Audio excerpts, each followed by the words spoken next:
Let's make them bleed. Splash one! You got him!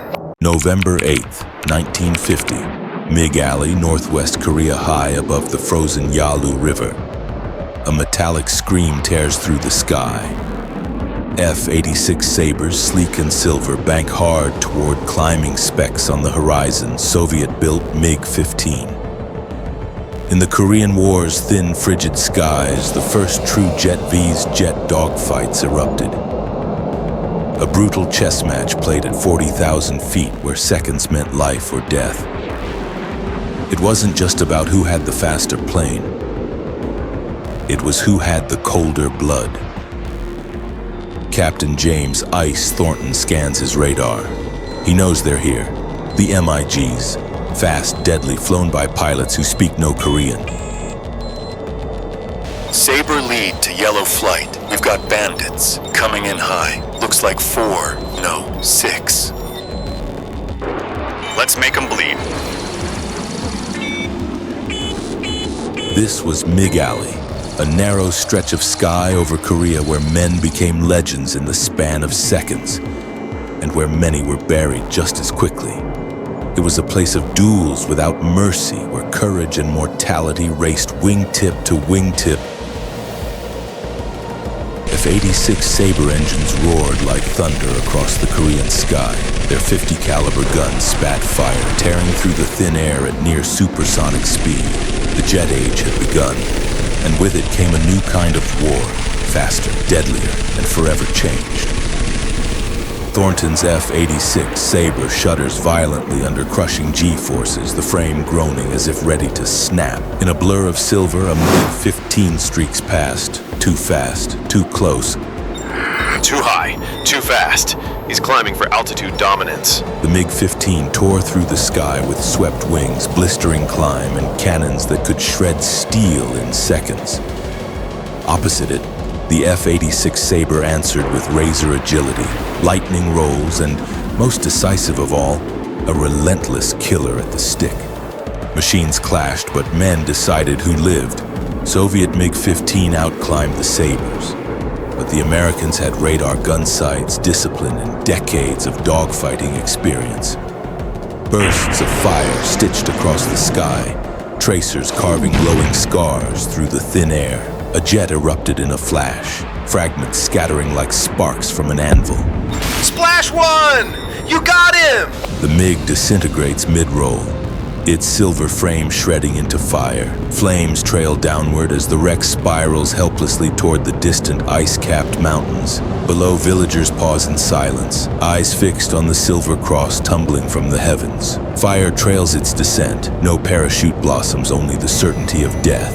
It was never personal, never about faces or names, yet every clash in that frozen sky was savage. Each kill was survival, each victory a step toward dominance. Thornton's hand shakes as he pulls out. One down, still breathing. In a Soviet airfield across the border in China, Soviet pilots zip flight suits. These men are volunteers, bestowed to Burnham, but they're not Chinese. Unofficially, Moscow denied everything. No orders, no pilots, no war. Officially, Soviet aces flew with Chinese insignia stitched to their wings, phantoms in borrowed uniforms. Captain Nikolai Sokolov mounts his MiG-15. He's lost 2 friends in the last month, and he's not going home empty-handed. Tell my son, he'll fly someday. If we live through this damn war. In the air, Sokolov spots a pair of Sabres above the clouds. He dives. Fox flight! I'm going in. Fast pass from port. He fires. The tracers strike the tail of a Sabre. It spirals, smoking, but he doesn't cheer. He climbs fast, avoiding the American guns. It was a war fought in silence, buried under propaganda and denial. No medals, no parades, killers without names, ghosts of a conflict their homeland refused to admit, fighting a war that officially never existed. In the cockpit, Sokolov eyes narrow, one down, but he knows more are coming. The sky over MiG Alley is a graveyard of vapor trails and shattered metal. Sabre squadrons adapt. They attack in pairs, drawing MiGs into low turns where the American jets have the advantage. We bait 'em, we bag 'em. No lone wolves today. But the MiGs evolved too. Soviet instructors brought Luftwaffe doctrine into the jet age, flying in deadly Zveno pairs. One pilot attacked, the other covered. It was teamwork forged in World War II, an aerial dance of bait and blade. In a brutal duel, Thornton watches as a fellow Sabre is cut down. Cannon fire tears the wings off. Eject! Eject, for God's sake! A black plume spirals down. No chute opens. The air battle over Korea became the bloodiest jet vs. jet conflict in history. Over 800 MiGs and 78 Sabres were claimed lost, though records, shrouded in propaganda, still spark debate today. Thornton returns to base, one less man in the debrief. He sits silently, staring at a dented wing and blood on the fuselage. Spring 1952, whispers spread through cockpits and mess halls. A phantom ace haunts MiG Alley, a Soviet ghost with 10 kills to his name, striking unseen, vanishing before Sabres can answer. Thornton, now a flight commander, is sent to bait him out. We're not hunting ghosts. We're hunting professionals. Don't underestimate them. They've been flying longer than some of you have been alive. In the clouds, Sokolov watches through the canopy. They send their best. So do we. What follows is a ballet of violence. Sabre and MiG entwined in a lethal corkscrew above the Yalu. Tracers weave glowing arcs. Snap rolls blur the sky. Every maneuver pushes steel and flesh to the breaking point. A contest where reflex, instinct, and machine fuse in seconds of survival. Gotcha! He fires. Shells rip into the MiG. The engine erupts in flame, but Sokolov punches out, ejecting seconds before destruction. As his chute opens, he watches the Sabre bank away. Thornton breathes heavy, sweat pouring. We both walk away today. They never met. Never knew each other's names, but in the sky they shared the intimacy of death.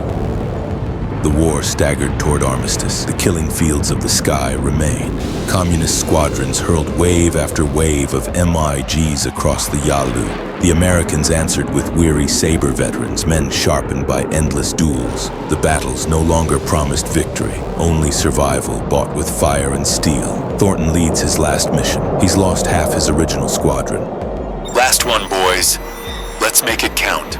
They dive once more into MiG Alley, silver sabers and crimson stars colliding in a final clash written across the clouds. Jet engines scream.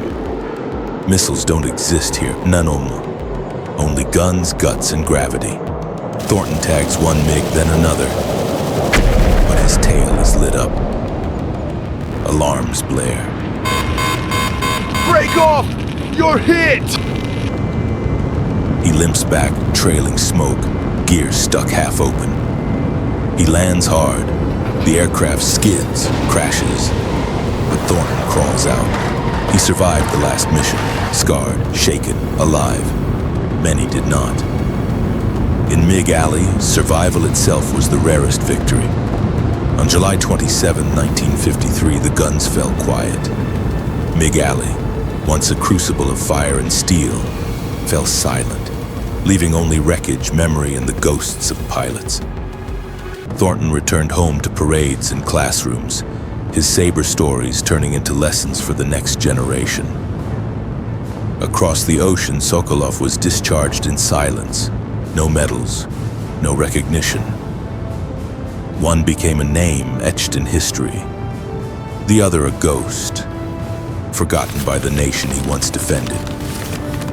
Years later, declassified files confirm it. Soviet pilots flew many of the MiGs.